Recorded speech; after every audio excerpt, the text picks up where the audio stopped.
ቤተሰብ እንዴት ናችሁ? ደህና ናችሁ ወይ? እኔ ደህና ነኝ፣ እግዚአብሔር ይመስገን። ትናንት ማታ እንግዲህ እነ ሩታ ሲያመሹ እኔ ተኛው ማለት ነው። ምንም አይነት አስተያየት አልሰጠውም ማለት ነው። እንግዲህ ኤፍሬም ከባድ ነገር ነው አብርሽ ላይ እሱ ራሱ እጅ 100% እንዳለበት እርግጠኛ ሆኖ ማለት ነው። ሩታ እሷ ላይ እንዳይደረግባት፣ እሷ ላይ እንዳይሆንባት፣ እሷ ላይ የሆነ ሰበብ እንዳይሰበብባት ኤፍሬምን አደንዝዛ መድኃኒቱን የሰጠው መድኃኒቱን የሆነ ነገር ያደረገበት ሩታ ብታስብም ነገሩን ሁሉ ወደ ኤፍሬም ነው ጠቅልላ ያረገችበት። ገባችሁ አይደለ? ኤፍሬም ከአብርሽ ላይ ከባድ የሆነ ጉዳት እንዲያደርግበት ሀብቱን እንወርሳለን፣ መኪናውን አንተ ትይዛለህ፣ ምን ትላለህ ምናምን ብላ አሳምነው አብርሽን ከአብርሽ ላይ የሆነ ነገር እንዲደረግበት አስደርጋለች ማለት ነው። ገባችሁ? አብራ ነው እንትን ያለችው፣ ግን ሁሉንም ነገር ሲነካው ምን ሲለው ምናምን የነበረ ኤፍሬም ነው። ስለዚህ አሁን አብርሽ ጸበል ቤድ ወይ የሆነ ነገር ቢሆን ሲለፈልፍ ወንድሙ የሆነ ነገር እንዳደረገበት ሆኖ ነው እንትን የሚለው ማለት ነው።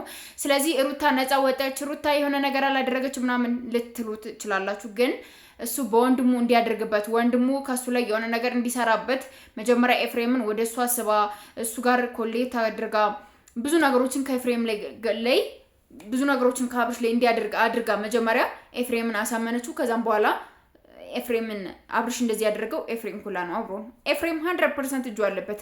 ቤተሰብ እንዲያውቅበት አልፈለገም፣ ጉዱ እንዲወጣ ስላልፈለገ ነው። ሂጃ ማምጣት አለብኝ እንደዚህ ምናምን እያለ የሚደነፈው ለዛ ነው፣ እንዳይነቃበት ቤተሰብ እንዳያውቅበት ኤፍሬም ወንድሙ ላይ እንደዚህ ያደረገ ምናምን ብሎ ጓደኛ እንዳይስቅበት ስለፈለገ ነው እንጂ ለሌላ ነገር አይደለም። የሄደው እናት አባቱ ቤት ነው አይደለም? ምን አገባህ አንተ? መሄድ ከፈለክ አብሮ መሄድ ትችል ነበር እንጂ አብርሽን ለምን ሄደ? ለምን ሰደድሽው? እንደዛ ተነጋግረን እንደዛ ጉዳችን ይወጣል ተባብለን ተነጋግረን ብሎ ከሩታ ጋር እንዴት እንደዚህ ታደርጊያለሽ ብሎ ጩኸት መግጠም በጣም ነው በጣም ያስጠላል። ገባችሁ? ሩታ እንዳይሄድ የፈለገችው ጉዳቸው እንዳይወጣባቸው ነው። የአብርሽ ደግሞ ሄዶ እርግጠኛ ነኝ እነዚህ ሁለት ልጆች እንደሚዋረዱ 100% እርግጠኛ ነኝ። ሩታ እንደዚህ ናት፣ ኤፍሬም እንደዚህ ነው ስትሉ የነበራሽ እያንዳንድሽ ምን ሆናችሁ? እስካሁን ምን ልትሉ ነው? ምንድነው ልትሉት የምችሉት ነገር? እስኪ ንገሩኝ። እንግዲህ በኋላ ምንድነው ልትናገሩት የምችሉት ነገር? አብርሽና ኤፍሬምን ወንድምና ወንድሙን ለማለየት፣ ወንድሞቹን ለማጋጨት፣ ወንድምና ወንድሙ ለማጣላት እንደዚህ አይነት ስራ ከምትሰራ ሴት ጋር እንዴት ነው የምትኖሩት እናንተ? እንዴት ነው አድናቂ ሆነን ሀሳቧን ደግፈዋለን ብላችሁ የምታስቡ? እንዴት ነው? እስኪ ንገሩኝ። ኤፍሬም አብርሽ ወደ ቡታጀራ መሄዱ ምንድነው የዚህን ያህል ያሰገው ነገር? ምንድነው ያስጨነቀው ነገር? ለምን ተጨነቀ? ለምን ፈራ? ለምን ፈሩ? ጉዳቸው ሊወጣ ስለሆነ ነው። ሴራቸው ሊወጣ ስለሆነ፣ ሊጋለጥባቸው ስለሆነ፣ ከባድ ሴራ ስላለባቸው ይሄ ነው። ሌላ ምንም አይደለም። አሁንም ደግሞ ይወጣል። ተደብቆ የሚቀር ነገር የለም። የአብርሽ ግፍ ገና ጉዳችሁን ነው የሚያወጣው። ገና ጉዳችሁን ያወጣባችኋል። ጉዳችሁን ገና ማለት ነው። ጠብቁ። ኤፍሬም እና ሩታ ጠብቁ። ጉዳችሁ እንዲህ ተዝረክርኮ ቢወጣ ምን አለ ትሉኛላችሁ?